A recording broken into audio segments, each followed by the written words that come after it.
How, why, where, what, and of course, who. Life feels like an endless Google search. Except you can't just clear your history and start over. Where are we?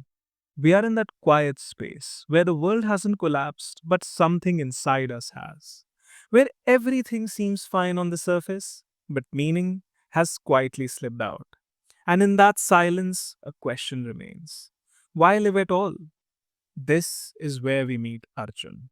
In the middle of the Mahabharata, not as a warrior preparing to fight, but as a human who doesn't see the point anymore. He's not scared to die, he's just unsure why he should go on living. He looks at the world, at the people he loves on both sides of a war, and he breaks down. He drops his bow and asks the question we have whispered at some point: what's the point of any of this? Then comes Krishna. He doesn't offer comfort, he doesn't simplify.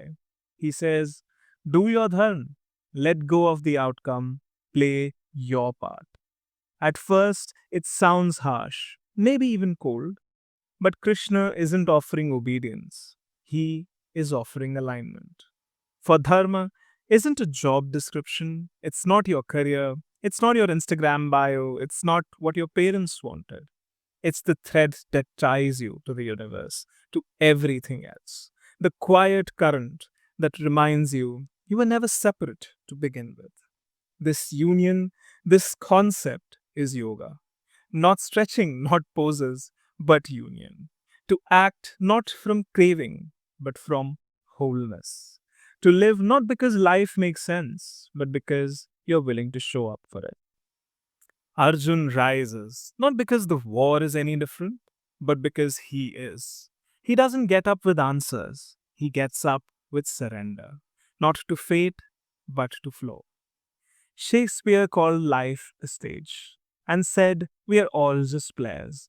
Krishna agrees, but adds something else. You didn't choose the role. You may never fully understand the script, but you can still choose to play your part with presence, with peace, and without needing any applause. He's just said, he who has a why to live can bear almost anyhow. Krishna doesn't give you the why, he reminds you, you are the why. Not because you know the ending, but because you're willing to keep playing. Whole, aligned, alive. If this sparked something in you, smash the like button, subscribe to Soul Script, and share it with that friend who's always starting from Monday.